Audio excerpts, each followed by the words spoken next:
Kentucky, let's talk. Exclusive. Yeah, that was exclusive. Kentucky, let's talk. Welcome back to the channel. I want to welcome you guys to the first of many.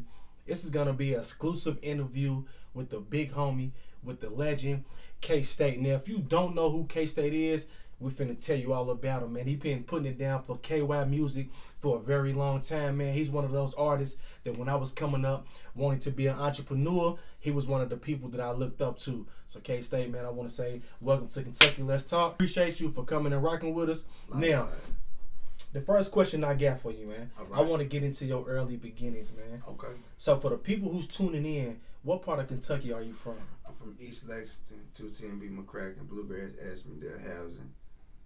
Also grew up on the south side, Creek area, you know what I'm saying? Okay. My whole life has just been them two, back and forth, my whole family in the hood. Okay. Yeah. So, for the homies that's checking in, man, what does it mean to be from Kentucky? What does it mean to be from East End? Man, to be from East End, before we get to Kentucky, to be from East End is just that struggle. You're from the most historical part of the city, from just, you know, all the slaves migrated, you know what I'm saying, after slavery and segregation, you know, that was the side of town that was given to our people. So, For sure. you know, our struggle is very unique, you know, it's deeply rooted in us, you know, the music, the soul, the hunger, the grind, it's in us, you know what I'm saying? For sure. And to be from Kentucky is, you know, around the same. It's like, you know, you don't have a voice, you know, when everybody's speaking and telling their stories, there's nobody is speaking this story. So Big facts. you know, it's very unique for me. It's very special. It's very, you know, it's priceless to me, you know. Okay. And see, this is one of the reasons why, you know, we came with Kentucky Let's Talk, to get a real, give the real an outlet to really tell their story. Like a lot of people don't know, you know, Kentucky, we got ghettos. We not country. We come from the city. This is a city where we at. We not running around, riding horses, walking around with no shoes. We get it the same way y'all get it, out the mud. So going into the next question, man. I know that we in the state of Kentucky, the K-State. Yeah. But for the people tuning in, how did you come up with the name K-State? Shit, I got expelled out of school real early. I was probably like 14, 15. And my mom was just sending me around. I stayed in South Carolina. I stayed in Tennessee with my sister, and I ended up staying in California for a while with my sister. And, you know, I was rapping in. I've been rapping for a long time. Yes, so sir. that name was given to me from cats out there because they thought it was like funny. Like, Oh, I ain't never seen right. that from Kentucky. Okay, that's cool. That's Nigga cool. had on the snake skin Jumpman. Okay, yep. So they like, y'all wear shoes and shit. So, you know, it just kind of came the thing for me. Like, all right.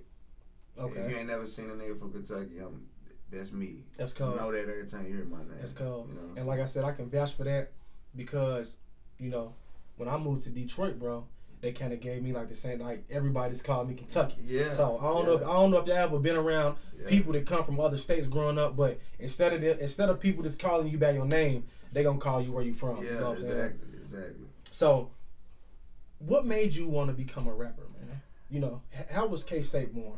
Honestly, when I was a kid, I just loved music. Like, I always did. I always stayed up on it, read about it. And then my older brother, Alan Diesel, that nigga used to, you know, get my mama a car. Yes, sir. Go to the mall and shit, go rent a little hole, shooting dice and shit. And he used to freestyle. And I thought that was the coolest shit to me when I was a kid. Cool. You know what I'm saying? Inspired. Like, the nigga he'd go for forever. Like, That's beat cool. can change, he's still going. Yeah. Snapping. I thought that shit was dope to me. And it's just, I've been rapping since elementary. Damn, that's cool. You know what I'm saying? So, let's get into your first album, man. Now, I want to say this before we get into this, man. Here's how I met this man. His first album, well, it was his first album to me getting introduced to who he was. Right. I was coming through East End. I don't know if you remember this, bro. I didn't have no car or nothing. Coming through East End, I'm walking right there on Maple. Yeah. You pull up in the drop. Yeah. Yeah, it's you and one of your homies.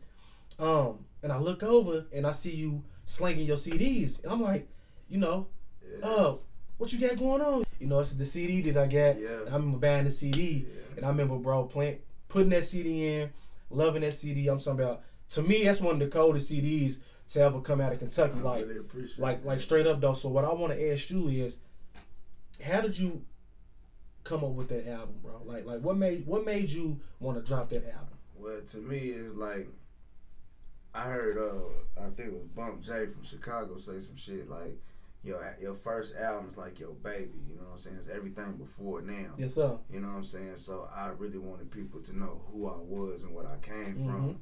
And I was still doing certain shit at that time, you know what I'm saying? Yeah. So, the people that was rapping then they was really lyrical. Like, I came up on a lot of them people, shout out to Cunning Linguist and shit. Yeah. I was around them dudes a lot growing up, you know what I'm saying? They was really teaching me shit. I didn't know how to count bars and none of that. I was just rapping.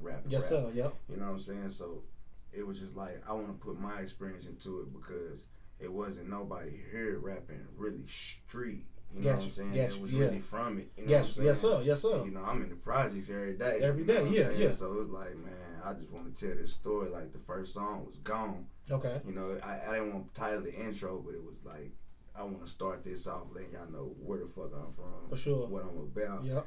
And you know what it was then, you know what I'm saying? Yes, sir. Like, gone, niggas that had gone. My mama couldn't reach me. Yeah, I got you. So, yeah, it's just, I wanted to tell that story like never before. Like, nobody ever did it. Mm-hmm. You know what I'm saying? And that was the birth of it. For sure. What was the name of your first album? And if you had to pick 3 songs off the album for people to go listen to, what 3 would you tell them to go rock with? I would say, all right, my first album's called A Day in the Life. You know what I'm saying? The cover, I got the cigar, I'm burning my cigar with some money. I got the money burning, I'm lighting the blunt with the money. I got my name in diamonds and remnants of like the old masterpiece. Yes, sir. Yes, sir. That's one of my Yeah. Now the cover was cold. You feel me? So, we smoke weed, burn money. It was sir. That's what we doing. We sir. Like this, and it was a real rough, gritty cover. If you look at my face and shit, it's like I wanted it to express what the music was. But 3 songs I would go with Gone. Mm-hmm. I would go with Hustler and Chopper Bus. Chopper Bus cold. Cause we ain't country. I wanted that to be known out the rip. Mm-hmm. You know what I'm saying? Yeah, that's cold. Rest in peace, Spade, man. Coldest producer ever. Oh, he made that beat? Yeah. That's crazy. I was banging it 2 days ago. He made Gone too. Young Lord made Hustler. Syph. Yeah. Yep. That's cold. Being a new artist, did it take you a long time to really come out with that project? And what I'm saying is, was you just on your Jay-Z, you was going straight into the booth, you was just natural with it, or did it take you a long time to really finish that album? I'm going to say this, all right, as far as recording it, at Deacon the Villain from Cunning used to be like, man, that nigga's cold. I would one take shit. That's cold. You know what I'm saying? I one take a lot of that shit on that album. Like, it only took me one try to do. Damn, that's cold. But I had caught a dope case in 05, mm-hmm. You know what I'm saying? And 06, I was on house. Well, I went to jail, and then I shocked out. I got on the bracelet, and I started recording. I bought a bunch of equipment in the house, and I started recording that album in the crib. And then after that, I started doing shows with Scoop. Scoop took me around. I was doing shows, opening for him and shit. Yeah. And that's when I really started putting the album together. So it took me about a year to get my album out and get it right, like to record it and get it out. Yeah, and like back in the day, that's what dudes was doing. Yeah. Like, I remember DMX. Well, DMX, he was one of my artists. He was dropping like crazy. Yeah. But like Jay, I don't know if y'all remember back in the day, music wasn't how it is today. Like an artist would drop one album and just run with it for the whole year. Yeah, you had to promote that bitch for a year. Your single, your follow-up, you ran with that bitch for a year. Had your videos you gonna shoot. Yeah. So when you finally got it done, man, you finally hit the streets with it, how did you feel? Like how the case, like was K-State really born right there, or how did you feel when you I felt finally got it done? Cause, I mean, just to look at it, like, it wasn't no burn CD. Like, my shit had a booklet. It was shrink wrap and a barcode on the back. It was official. Mm-hmm. Like, and I'm looking at it like, damn, I put in all this work. You know what I'm saying? I come straight out the street, straight out of jail, dope case. I'm a felon, all of this shit, and I'm looking at my life turning. Yeah, I'm changing my life, and it felt good. It was the greatest feeling ever, and I know I was keeping it real with myself throughout that whole entire project. Mm-hmm. You know what I'm saying? Yeah, so for real. It was an amazing feeling. And then the promo, like, I went hard with this shit. Like I had commercials on TV, radio, posters everywhere. Yeah, you know what I'm saying? We blanketed the whole city and every side county you could think of. And that's crazy because like when this man dropped, man. First off, I want to say when I got that CD in my hand, it was like so official. I'm like, you know, I'm coming back from Detroit, young nigga. So I'm like, up there, dudes was doing music. You know, it's a city. So when I come home, you was the first one that I really seen really doing music for real. Like not no play, like not no just here's a burn CD and I'm here. Like when he handed me the CD, I'm like, this dude like Gabby on BET type shit. You get what I'm saying? It was so official. And what I'm saying is back in the day when an artist handed you something like that, it was like it shit's in stores. This ain't just like I'm just out the trunk with it. Like he was really like Master P in it. For real. Stores and everything. And that was like my drive. Like it's like, okay, if you don't know how to do this, there's nobody around here to tell you how to do nothing. Because nobody had ever did it. The ones who did was kind of like, they didn't want that competition type thing. You know what I'm saying? Sure. Like, so I pushed it myself and I asked questions. I went everywhere and met with people hands-on to figure it out. You know what I'm saying? So it was all, and that was like where I probably wanted to, besides Young Lord, shout out to my dog. That was one of the first projects that was on the internet for anybody in Kentucky. Because nobody was hip to the internet. No. You know what I'm saying? That was the beginning of MySpace days and all of that. So like on the internet, that shit went tough. Like, I sold a lot of projects on Apple and all of that before I even knew what was really going on. Just, you know, got the digital distribution. Went haywire with the shit. You know what I'm saying? So I want to say this, man. For all you cats who's tuning in, y'all doing music or y'all entrepreneurs, you know, this question right here is gonna be real valuable because K-State, like I said, he started doing music when it really wasn't no YouTube, it wasn't no Instagrams, it wasn't no Facebook. Like he said, MySpace was just really getting made. It really wasn't MySpace shit. It wasn't popping how. You know what I'm saying? Because you dropped Day in the Life when? Day in the Life, that was 2007. So MySpace really didn't jump to like 2008, 2009. Exactly. So my question is to you, right? For all the people tuning in, and you kind of semi-answered it, what did you do to promote that album? Flyers. I was hands-on. Like, I was really hands-on because, I mean, I'm a street nigga, so I got in the street with it. We had Street Team with Black Life Entertainment, Hood Kings. We had shirts. We had a whole entourage of people. You know what I'm saying? And we went town to town, city to city, hood store to hood store. You know, we would smack the bus stops in the morning. You know what I'm saying? I remember, I had to drop. So I pull up in the bus parking garage, in the bus loading zone. After school. We jump out in the drop, passing out CDs and flyers and shit. Like, we just smacked the kids. And everybody knew, like, who I was throughout the town. Like, I've been from side to town. So everybody rocking with you. So everybody knew me as a person. And knew that I rap, but to see me really doing it, everybody believed. Damn, you know that's cool. That's cool. That was like my grind, just hands on, and then going to the TV station or the broadcasting network, which was I can't think. I don't know if it was Time Warner at the time, but went to them straight up like, how much this slot gonna run me? You know what I'm saying? And dropped them bands on them people. Man, I want every channel. They had me running through the Super Bowl. And that's cold. You know That's cold. That's cold. Back in the day. Yes, sir. Cartoon Network. Lifetime. Man, when that shit cost them real money, for real though. I was on every channel, like, nah, they gotta see me. Dog, like, so, all right, so let me ask you something then. And I want to say this too. It ain't no excuse, man.